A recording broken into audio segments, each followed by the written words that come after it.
And so to IndyCar racing, the first round of the championship held in Miami in Florida. A new first race for the IndyCar series, increasing it to 17 rounds this year, with the second round of the championship coming up this weekend at Surfers Paradise. And what a brilliant start to the season for the new Barry Green team. Jacques Villeneuve taking his second win of his young career, his first win coming during 1994 at Road America, but this opening up his 1995 account in superb style. We spoke to him after the race to get his opinions. It was a very tough race, very physical.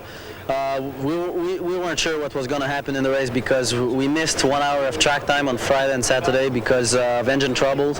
But this morning in warm-up, the car was staying pretty consistent the whole run with heavy fuel, old tires, and so on. So we knew we could run pretty strongly, and we knew we had to stay out of troubles, mostly on this track.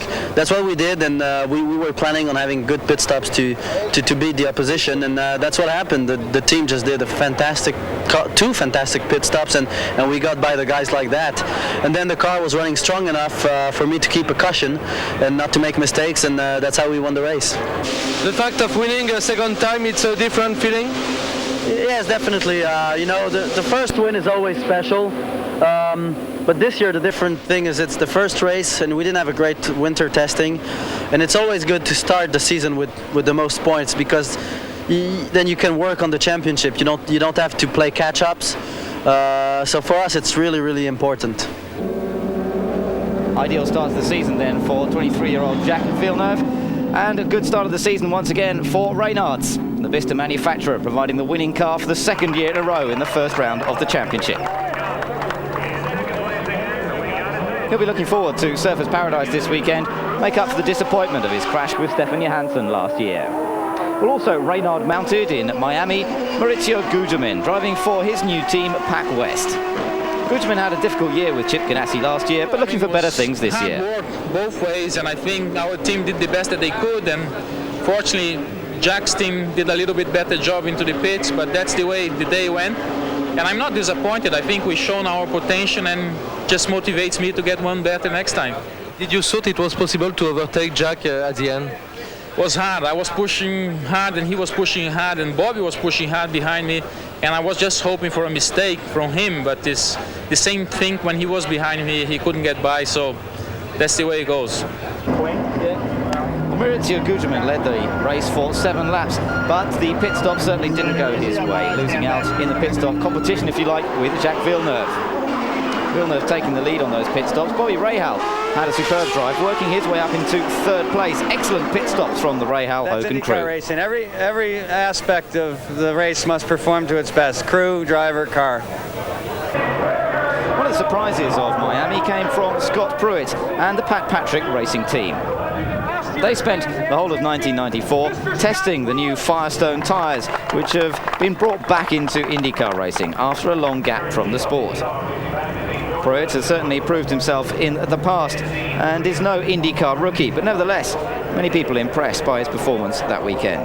Last year, as well as his testing duties, he managed to take in winning the Trans Am title as well.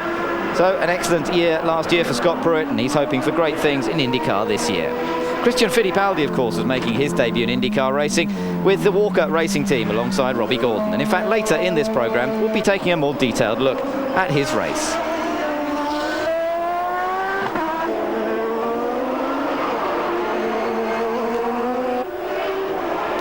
Another of the Brazilians to be going well in Miami, Raul Boesel, who's left the Dick Simon team, for whom he's driven for the last few years, and taken his sponsor, Duracell, to the Rahal Hogan team. Excellent qualifying session. He managed to get himself a place on the 2nd row of the grid.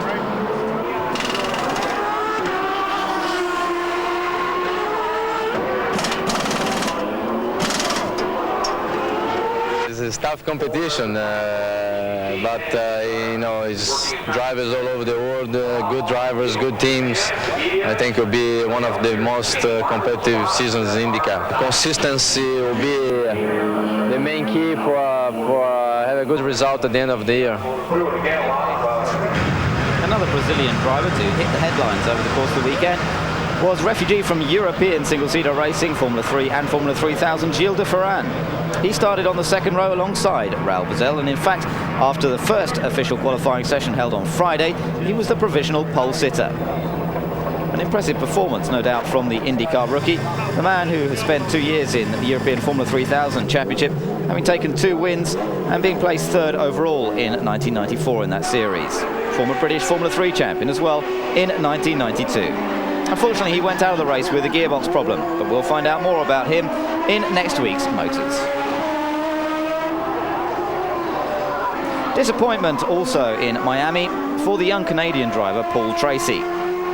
Always very rapid in his last few years with Penske, he got into trouble on just the second lap of the race, and in fact that overhead shot just showing the car unstable under braking as he went into the chicane. Braking difficulties all the way through the weekend in fact had upset Paul Tracy, and it meant that he was one of the early retirements out of the race. A very disappointing way to start the season. I've had a lot of change in my life with having another child and moving out of Canada to the United States in a new home and everything. So it's been a fairly short winter with how busy I've been. Another notable performance was that from the German driver Christian Danner, driving the ex-Jacques Villeneuve Reynard from 1994. The man who is not only driver for the team but also team owner was having an excellent time.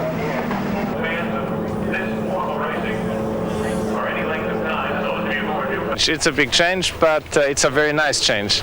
And I just love IndyCar racing more than anything, and I'm very glad that Alfa Romeo gives me the opportunity to go ahead and do both. So switching from German touring cars to IndyCar, but we'll be seeing more of Christian Danner here on Eurosport, certainly in his Alfa Romeo in the German touring car series. Jimmy Vasser is one of the most talented of the young Americans on the IndyCar scene at the moment. 29 years old, former Formula Ford and Formula Atlantic driver. Now into his 4th IndyCar season, although only really his 2nd full season. He finished 4th at Indianapolis last year, so far his best result, but he got an 8th place finish in Miami. It is nice. Sometimes it gets very difficult to get yourself in a car for a full season, and fortunately, I was able to find a ride with a great team in the Ganassi team, and with good sponsors at Target and STP. So the team has a lot of resources, does a lot more research and development than the team I was on last year. So I think we can see a lot better results this year. Joining Jimmy Vasser in the Chip Ganassi team, which Michael Andretti drove for last year, is the popular Brian Herter, the man who suffered injuries in a nasty crash in Toronto during last year when he made some impressive performances with AJ Foyt's team. He had set-up problems with the car in qualifying, started from the 10th row, but managed to finish in 10th place despite a little off during the race.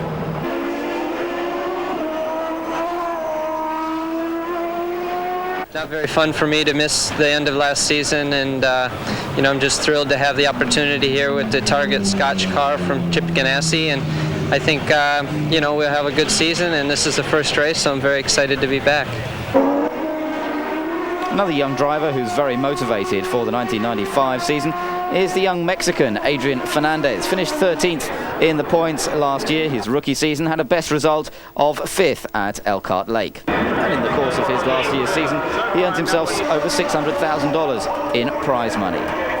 Well, this year, he finished up in 17th place on the grid and went out of the race in this incident with Andre Ribeiro. It was an unfortunate coming together, which has just seemed to be a lack of communication as much as anything. Ribeiro not seeing Fernandez coming through. And it's going to be very difficult through the race. It's no way you can get around some cars in the corners. I mean, if you get out of the line, it's going to be tough to get back. So you have to be very patient. Andre Ribeiro himself, the man who was also involved in that incident, is another man from South America coming into IndyCar. He finished 2nd in the Indy Lights Championship last year to the British driver Steve Robertson, and has moved up into IndyCar with his team, Tasman Motorsport. Fantastic. I think the team is doing a great job. The package we have, Honda engine, Firestone tires, Renault chassis, is great. We are very competitive from the beginning. So I'm delighted with the situation. Teo Fabi announced that he would be staying in IndyCar after departing from Jim Hall's team at the end of last season. Teo has teamed up once again with Jerry Forsyth, for whom he drove back in 1983, his first year in IndyCar racing, when he took the pole position at Indy. It's a new team, so it takes some time to get everything together, but I think it's going to be a very good team. One of the rookies from 1994 in IndyCar was the Italian Alessandro Zampedri. He drove in 10 races last year, his best result being a 7th place at Cleveland, and this year he's hoping to get a complete season with the Peyton Coyne team. Finally, we found a good agreement with Dale Coyne and with Ben Payton and Walter Payton, and as you know, now he's the new co-owner of the team. I'm very happy to be here again, and hopefully I look forward to do a stronger season than last year, and to be consistent, and to finally stabilize my position in IndyCar. Staying with the European theme, Eric Bachelard, the Belgian driver, is back in IndyCar racing as well. Former ARS, as it was known then, Indy Lights champion. And he hasn't been able to race in IndyCars for the last 2 years due to lack of funds, but he made a return at Miami. He says, today I'm sure to be racing for at least the first 2 events, but I spoke yesterday with my team manager, and I think that hopefully I'll be able to race on 12 occasions, because I have a contract in the Belgian Touring Car Championship to race with Peugeot, and I have to do 7 races there.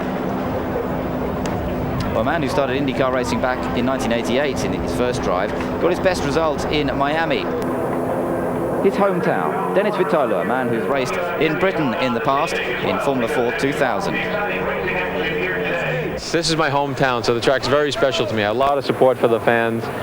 It's not the best circumstance to debut a new team in car, but still, it's nice to be here in Miami. The weather's nice, the track is nice, people's nice, so we'll do the best we can. One of the incidents of the race, of course, that was so important was this clash, as Michael Andretti led the race and got squeezed out by Eliseo Salazar, who hadn't seen him in his mirrors. Yeah, we have to be consistent. We have to finish every race. That's very important. Certainly important thoughts from Michael Andretti as he switches back to the Newman Haas team, the team with which he's had so much success in the past. Yeah, it's a lot more consistent, I think, and a little bit easier to work with. So far, I like it a lot. His thoughts on the Newman Haas Lola as opposed to the Chip Ganassi Reynard, and Father Mario was on hand to offer advice and encouragement throughout the weekend.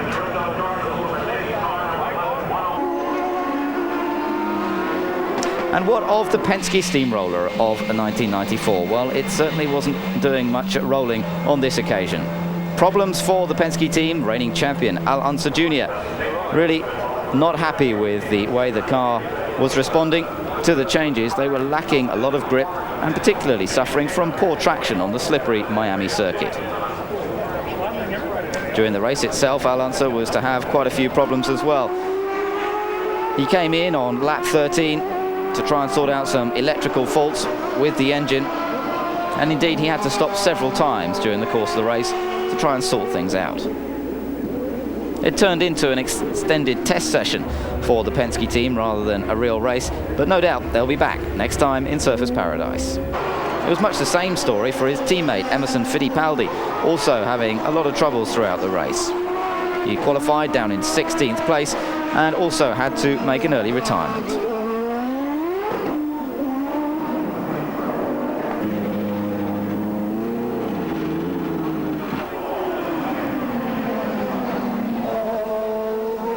Just lack of overall grip. We are fighting hard to get overall grip, but I think we are going to have a solution for Australia and for Phoenix.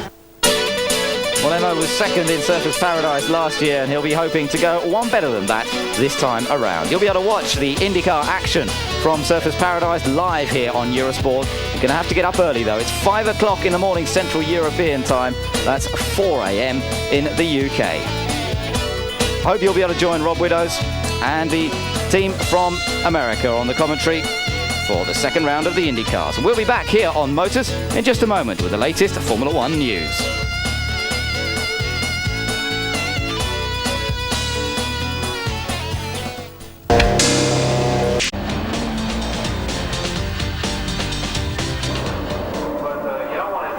We're back to IndyCar racing again, and a profile and an interview with Christian Fittipaldi. Of course, the Brazilian interest in motorsport is always very high, not only in Grand Prix racing, but particularly in IndyCar racing, and particularly this year. We've got Raul Boesel, Maurizio Gugelmin, Marco Greco, Emerson Fittipaldi, Andre Ribeiro, and now Christian Fittipaldi joining in as well. The Brazilians seem to be taking over IndyCar racing. Yeah, I'm quite happy. I'm quite happy most of all to be running in a very good team, very competitive team, where I really have the chance to try and perform well, and this is what motivates me. This is what motor racing is all about to me. When I have the chance of running with the top 5, top 6, top 4 even, have the chance of winning the race, and it's a situation completely different from Formula 1, where I unfortunately never had an opportunity to run with very fantastic teams. I learned a lot both with Minardi and Arrows. For sure I owe a lot to them, and part of that experience that I had with them I'm putting in practice here for the IndyCars. But at the moment I'm very happy. I'm a completely different person from 3 months ago, very motivated, and I know how much this counts for someone that's driving racing cars. How is the car reacting? Can you compare a little bit Formula 1 and IndyCar? The IndyCar is quicker down the straight. It's very, very similar on the high-speed corners, although it's heavier, the car. It has a lot more downforce, so I think it's very, very similar on high speed. On low speed, you have to brake a little bit earlier because the brakes are a little bit worse, and going into the low-speed corners, the car is also a little bit worse. But apart from that, in general, everything is okay, and it's very, very competitive here, apart from what people in Europe think. And at the moment I am 100% on the change I did. I have absolutely no regrets.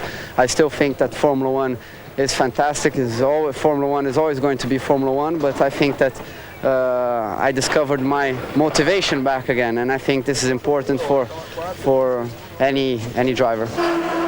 Christian Fittipaldi was the Formula 3000 champion back in 1991 before going on to Grand Prix racing, driving for Minardi for 2 years, and then driving the footwork last season. He got a 4th place in the Pacific Grand Prix and in Germany as well, but it wasn't enough for him to move on to a better team in Formula 1. At the end of the day, it's a very personal decision, and obviously my uncle can help me a little bit, but I have to make that decision for myself. It's not going to be my uncle, it's not going to be my father, and I remember at one stage, mid-January, I said, okay, that's it. Formula 1 is very political at the moment. Like, for you to set up a deal with any team, it's very difficult. Sometimes you need the money, sometimes you don't need the money. Sometimes they need a driver from one nation, other nation, and they forget about sometimes the talent. And the talents, they are not thinking that and only thinking on the financial point of view.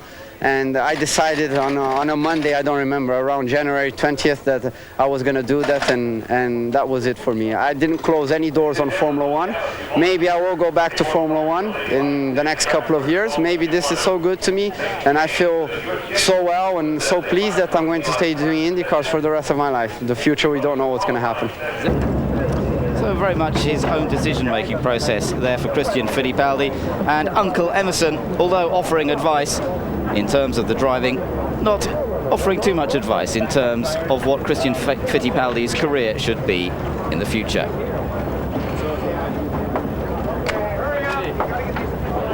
Yes, he's very happy. He did a very good qualifying. I'm sure he's going to run very strong today. He's very happy with the car.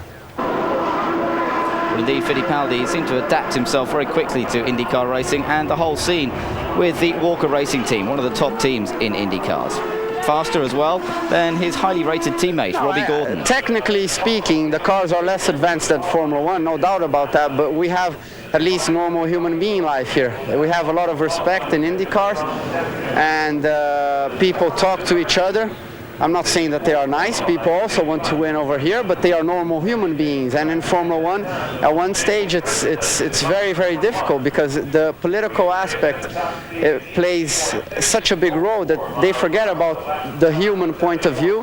And at the end of the day, we are over here to compete and do our very best and not fight against other people.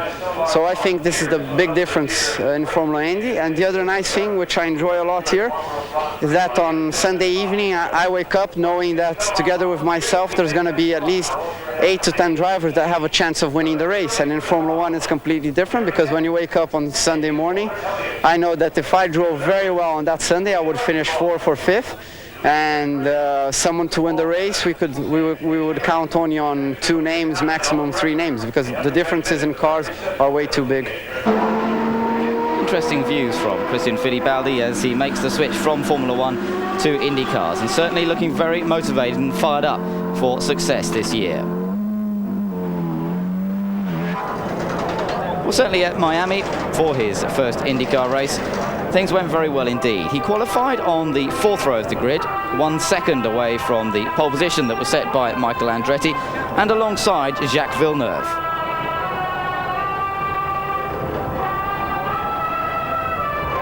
Certainly a promising performance, putting him ahead of the likes of Alonso Jr., Bobby Rahal, Stefan Johansson and Robbie Gordon.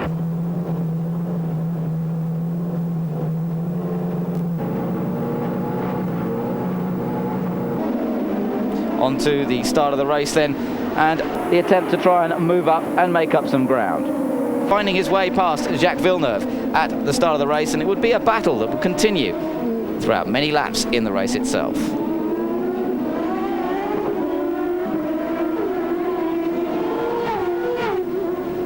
Routine fuel stop on lap 19 of the race, but it wasn't to prove a routine. Watch the front left mechanic and where he leaves that front wheel. Well, the front wheel in the way of the car. It didn't actually damage the car in any way. Fittipaldi was able to rejoin the circuit, but the IndyCar officials deciding that it had been dangerous and making sure that he had to come in for a stop-and-go penalty. Well, the result of that, Christian Fittipaldi had to find his way back up, helped by many yellows. I'm in an airplane and in hotel rooms, because I'm traveling a lot and I'm testing a lot.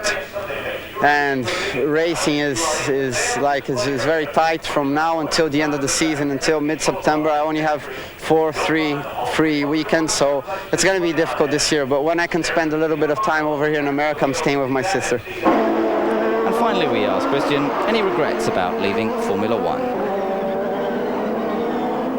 I made a decision. I didn't think on anyone else. I'm happy for myself, and I think that I got to one stage, one level in my life that I have to think a little bit on me and not start thinking on the other people, on what I should do because this is that or this is that. Like, being a Formula One driver doesn't motivate me, and what really motivates me is winning races, and that's why I'm here. I'm here to win races, and I'm not here to be another driver on the grid. And for this reason, I think that was the major reason why I came here to IndyCars, because I have a chance of running with a very good top team and a chance of winning races.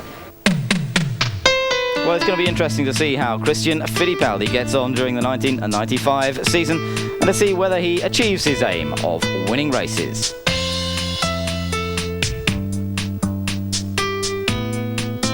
We'll leave you with this clip of Fittipaldi from Miami, and we'll be back after the break with the Morocco Classic Rally and a look at the tyre situation in IndyCars as well.